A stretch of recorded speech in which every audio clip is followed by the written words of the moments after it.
देखिए हमारे सेल्स, हमारे आसपास जो हैं लिविंग और नॉन लिविंग दो तरीके की चीज़ें हमारे पाई जाती हैं, या तो लिविंग होंगी या फिर नॉन लिविंग होंगी, ठीक है। दोनों तरह की चीज़ें हमारे पाई जाती हैं। तो जैसे जो नॉन लिविंग होते हैं वो सेल्स के बने हुए नहीं होते हैं, बल्कि किसके बने हुए होते हैं, ऐसे ही ईंट पत्थर कंकड़ जो होते हैं वो सेल्स, उसमें सेल्स नहीं पाई जाती हैं, जबकि लिविंग्स जो होते हैं उनमें सेल्स पाई जाती हैं। तो दोनों के अंदर जो बेसिक अंतर है, वो बेसिक अंतर ये है कि लिविंग्स के अंदर सेल्स प्रेजेंट होती हैं और नॉन लिविंग के अंदर सेल्स नहीं पाई जाती हैं। तो इनके अंदर जो अंतर है, मेन अंतर जो है, बेसिक अंतर जो है, वो सेल्स का पाया जाना है। तो सेल्स क्या है, सेल्स ही हमें ये बताती है कि सेल्स की प्रेजेंस लिविंग होने की सूचक है। तो सेल्स हैं, किसी ऑर्गेनिज्म में सेल्स पाई जा रही हैं अर्थात वह लिविंग है, और किसी में नहीं पाई जा रही किसी वस्तु में तो वो है नॉन लिविंग के अंतर्गत आएगा। अब जैसे कि अब मान लेते हैं जैसे कि हमारे आसपास वायरस होते हैं, तो वायरस जो होते हैं वो एटमॉस्फेयर के अंदर होते हैं और लिविंग नहीं होते हैं, नॉन लिविंग होते हैं, ठीक है।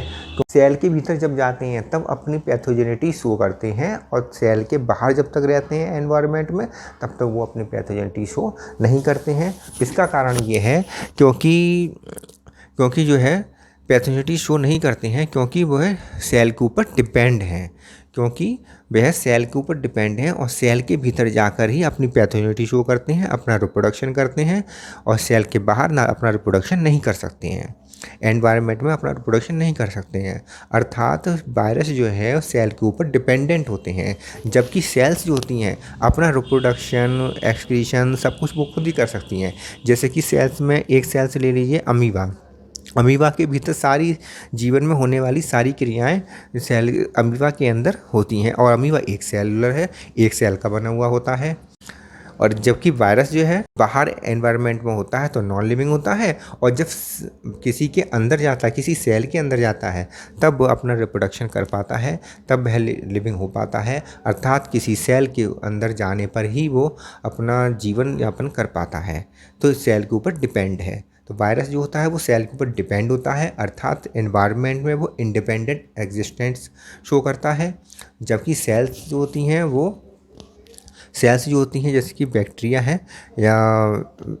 है या फिर कोई अमीबा है, ये अपना जीवन यापन खुद कर सकती हैं। इनके अंदर सारी जीवन के होने वाली सारी क्रियाएं इनके अंदर संपन्न हो जाती हैं, ठीक है। तो ये इंडिपेंडेंट एग्जिस्टेंस को शो करती हैं। बैक्टीरिया है और ये अमीबा है, ये और जो भी एनिमल सेल से बने हुए ऑर्गेनिज्म हैं वो सभी क्या करते हैं, इंडिपेंडेंट एग्जिस्टेंस को शो करते हैं, ठीक है। तो सेल्स क्या होती हैं, सेल्स होती हैं वह होती हैं जिनमें इंडिपेंडेंट एग्जिस्टेंट पाया जाता है, इंडिपेंडेंट एग्जिस्टेंट को शो करती हैं, और जीवन की एक आधारभूत इकाई है, अर्थात बेसिक यूनिट है। इसलिए हम सेल के लिए लिख सकते हैं कि cell is the basic unit of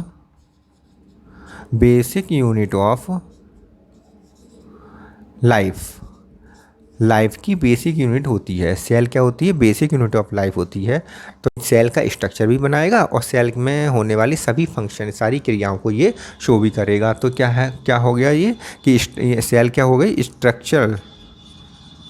structural and functional unit. तो क्या हो गई ये, structural and functional unit of life की स्ट्रक्चरल एंड फंक्शनल यूनिट हो गई।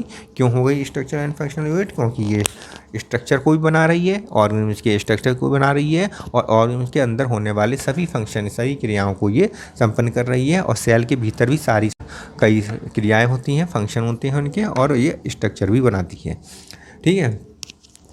जबकि वायरस जो है वो सेल के ऊपर डिपेंड रहता है, सेल से छोटा होता है और सेल के ऊपर डिपेंड रहता है।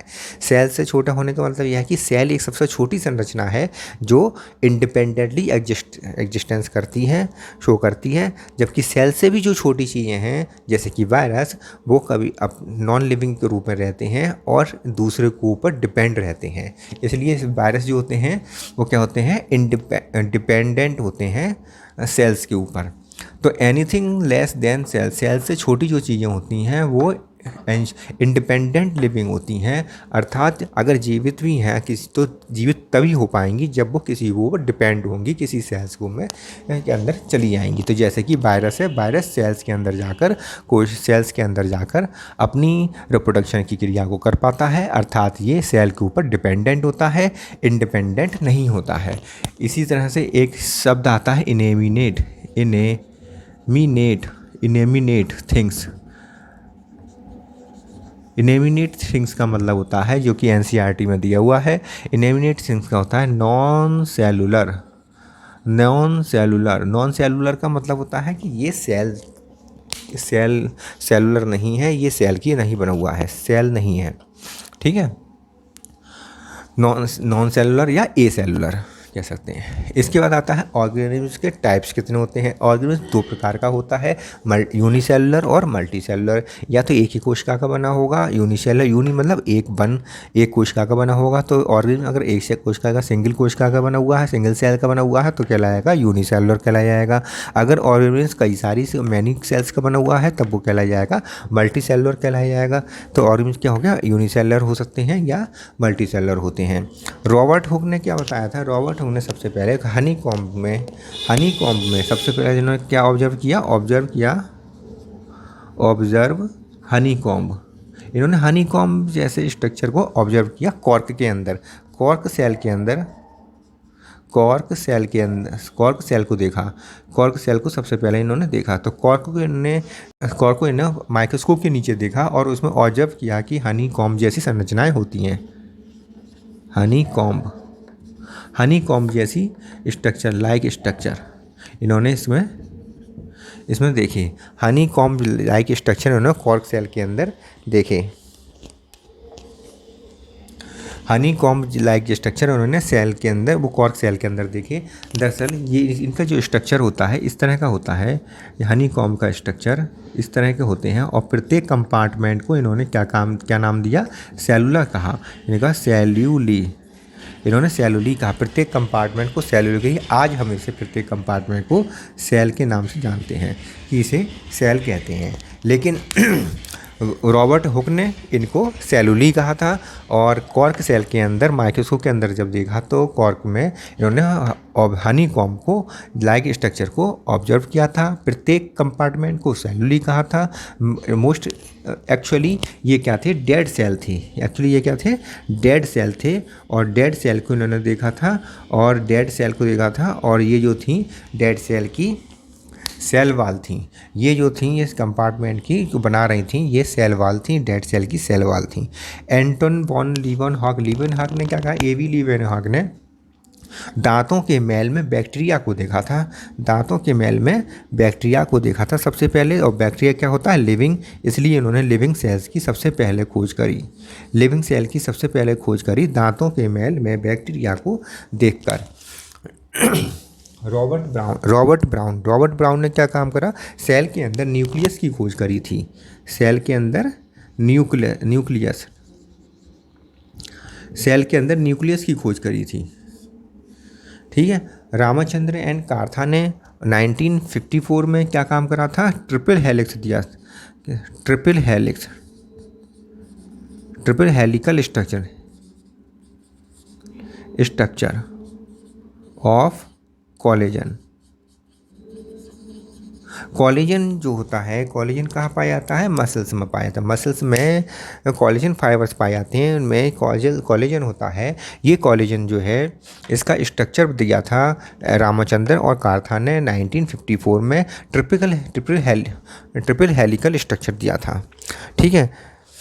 इसके बाद हम देखते हैं सेल थ्योरी के बारे में पढ़ेंगे। दो साइंटिस्ट थे, Matthias Schleiden and Theodor Schwann. Matthias Schleiden ने 1838 में अपना प्रयोग किया। ये जर्मन बॉटनिस्ट थे और इन्होंने 1838 में बताया कि प्रत्येक सभी प्लांट्स जो होते हैं, सभी प्लांट्स सेल से मिलकर बने हुए होते हैं।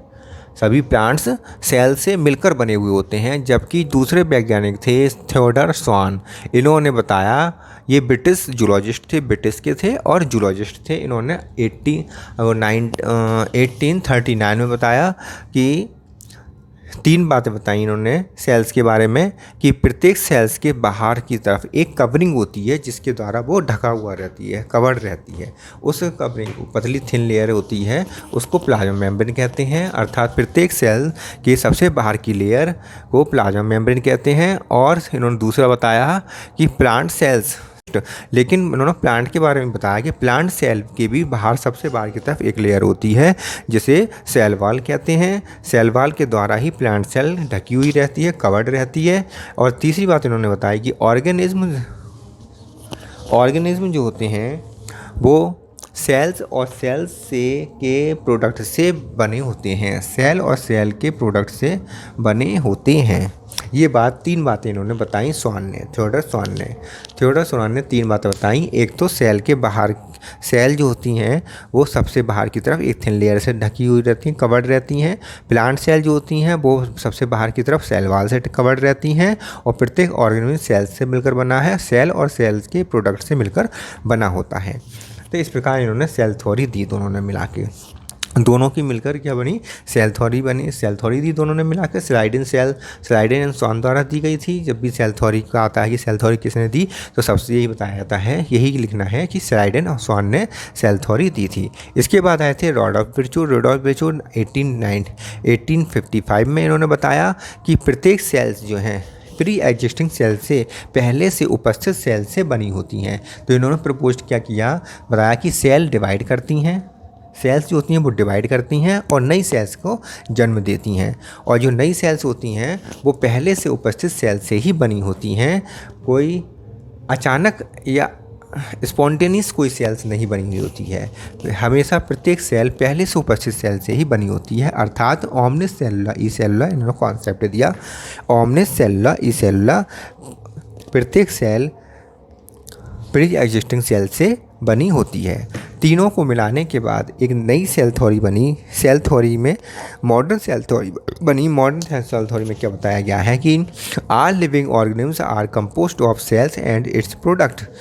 सभी सेल्स, सभी लिविंग ऑर्गेनिज्म जो हैं और लिविंग ऑर्गेनिज्म जो हैं वो सेल और इसके प्रोडक्ट से मिलकर बने हुए हैं।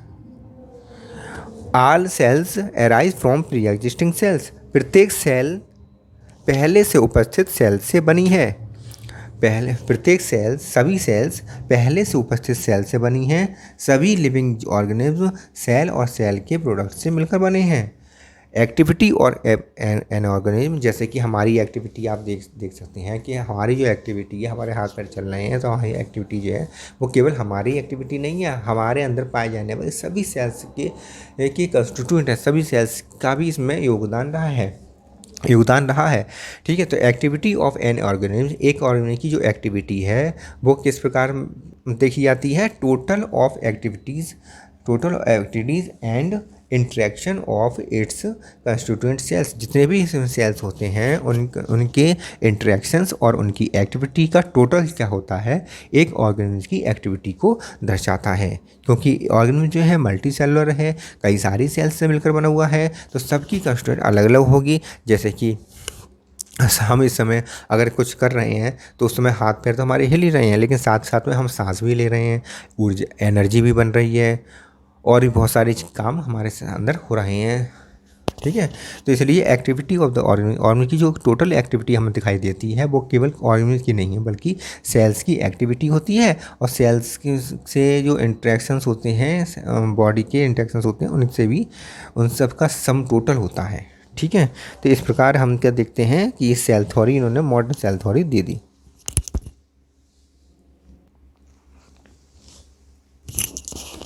सेल क्या होता है, basic unit of life. Cell क्या होता है, basic unit of life. Cell क्या होता है, बेसिक यूनिट ऑफ लाइफ। और 2 प्रकार की सेल्स पाई जाती हैं। एक तो होता है प्रोकैरियोटिक सेल और दूसरी होती है eukaryotic cell. Eukaryotic cell, prokaryotic cells और यूकैरियोटिक सेल। प्रोकैरियोटिक में प्रो का मतलब होता है